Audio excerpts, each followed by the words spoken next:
Hey everybody, welcome to Bura Tech. In this episode, I'm going to be talking about the short interest on Udemy stock. Alright, so let's take a look at what happens in the market here. Now, if you haven't actually noticed, the market has been tanking quite a bit yesterday, and I find it's actually quite humorous. I make these videos early in the morning. As you can see, it's like 7:20 in Pacific time here. I could make them a little bit earlier, but usually around this time is when I really like to make the videos.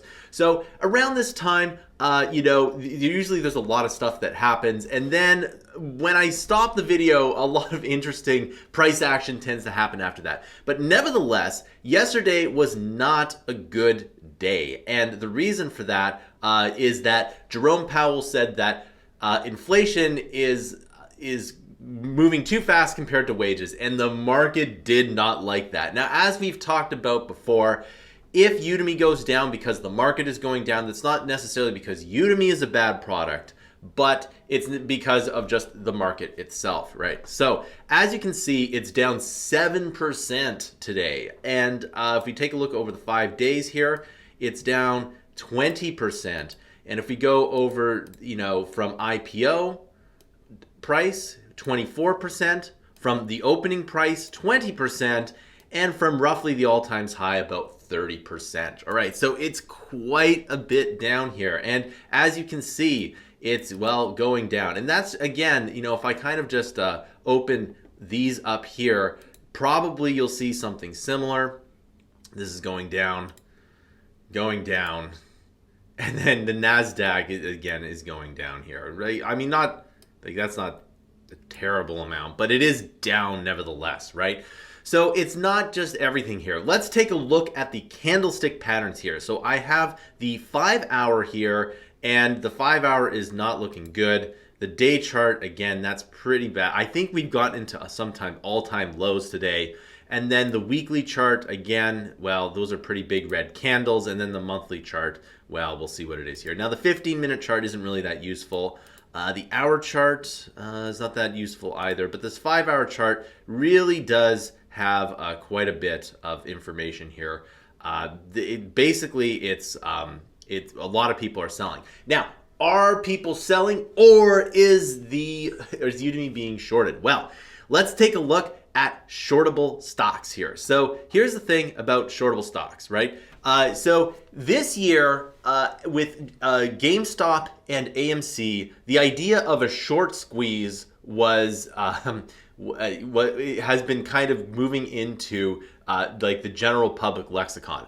And so what a short squeeze is that when a stock is heavily shorted, and when those people have to cover those shorts, it's like a buy, right? So they have to buy back the stock. So imagine if a stock was shorted by, I don't know, let's say $1 billion here. And then that short, the people who shorted it, like their profits, they have to cover it. And it's like when they cover those shorts, it's like $1 billion of buy orders, right? And whatever the market cap is would dictate the price here. But nevertheless, you can see that there is, there's quite a bit of short interest here with Udemy, and there was one number that I was looking at here, and the cool thing is that you can see that there's all of these amount of shorts here that are shorting Udemy here, and you can see that look, the price has gone up a little bit, but nevertheless, if Udemy becomes highly shorted, you can expect the price to go down and down and down because, for example, one of the things that I've been really successful at this year was playing these short squeezes. And if it just goes down and down and down, the thing is that those shorts will have to cover, which means that the price will go up here.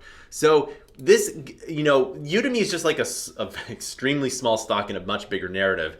And, it's very difficult to understand the true value of a stock if it's shorted heavily. And so another good example of this was Tesla. Tesla is, again, Tesla's really controversial, but one of the reasons why it keeps on booming is because people keep on shorting it, right? And then they have to cover it. So whenever there's a short, there is going to have to be a buy at some point in time in the future. Now, the other thing that I should mention about shorts is that you actually have to borrow the shorts here. And then you can see that in this chart here that it's the amount available to borrow.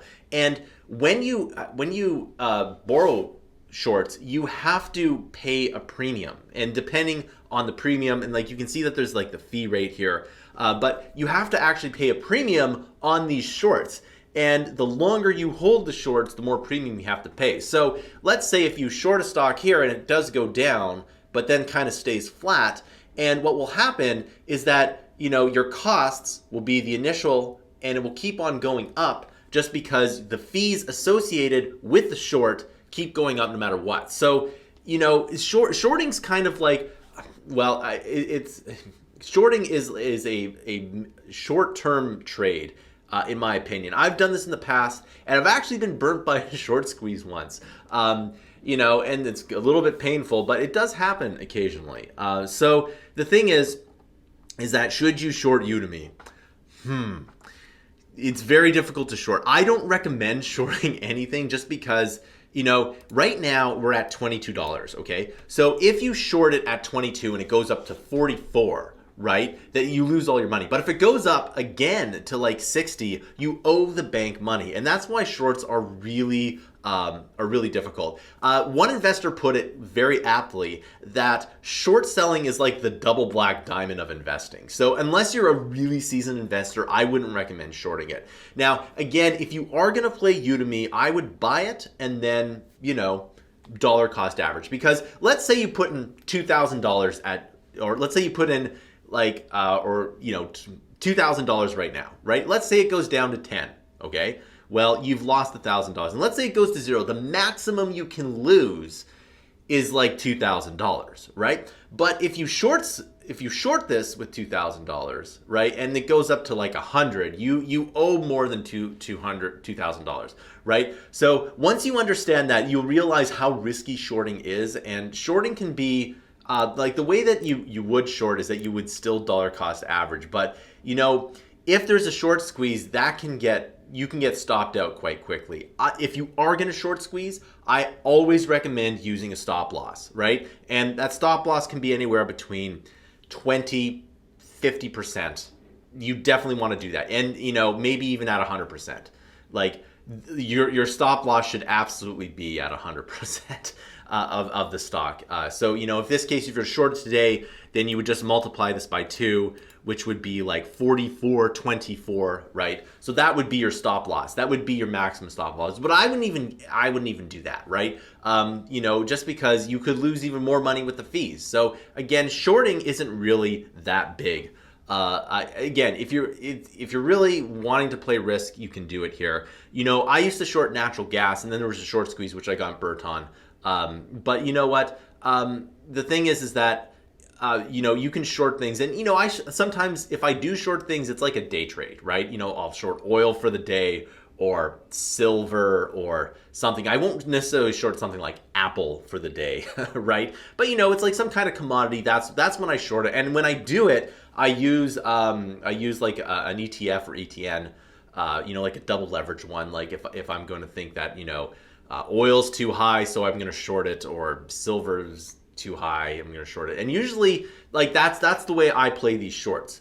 So if you're going to if you're going to short something, make sure you definitely have a stop loss in place here. But this is really interesting, and I might do even more information on this, you know, on a weekly basis, just to see how much the stock is being shorted on a daily price here. And then one last thing before we go, I just have, you know, my StockTwits account, and you can see that, you know, some of the stocks aren't doing well. Udemy's near the bottom here. And then I'll take a look at this here, which is, I believe it's a leveraged Vix trade. And if you don't know what the Vix is, it's basically volatility. So if the stock market is going down and everybody's freaking out, you know, the Vix usually tends to skyrocket here. And if you look at the last month here, or the last week, you can see that, you know, it's gonna come up here. Now, this is a day trade, by the way. You do not want to hold this for very long. etc. here. So, you can see here, I mean, again, I don't have positions on all these. These are just kind of things I look at for the most part. But nevertheless, this is something that you do want to look at on a daily basis.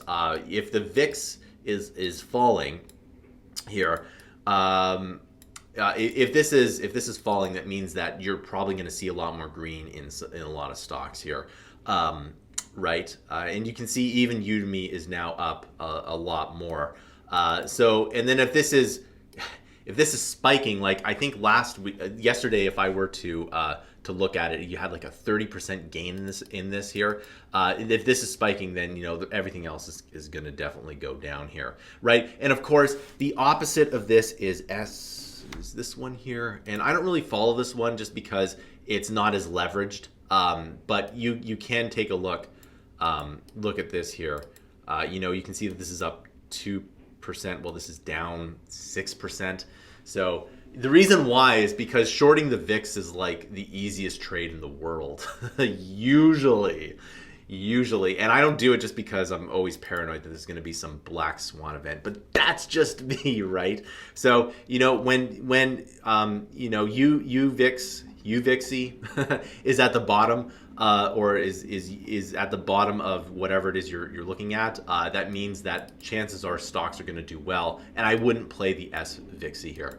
But anyway, so short answer, pun fully intended, but should you short Udemy? The short answer is no. You definitely shouldn't do it. If you do it, however, you will.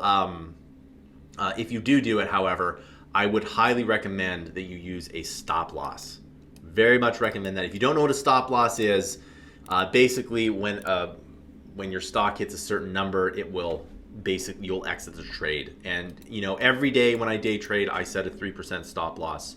Some days I get stopped out, other days I don't, right? So it's just the way it is, and you definitely want to have stop losses, specifically if you're day trading this here, right? So as you can see, if we go back to the monthly chart here, if we do go back up to this, right, that would be a significant gain here. And then if things go down to 15, that's about half of what the IPO price is. And remember, Upwork, which had similar to investors of Udemy, went down 75% before it started to go up and to the moon, right? So is that going to happen to Udemy? Well, nobody knows, right? If it did, then, at 75%, you would definitely want a position in Udemy. That's just my opinion. Of course, it's not investment advice at all.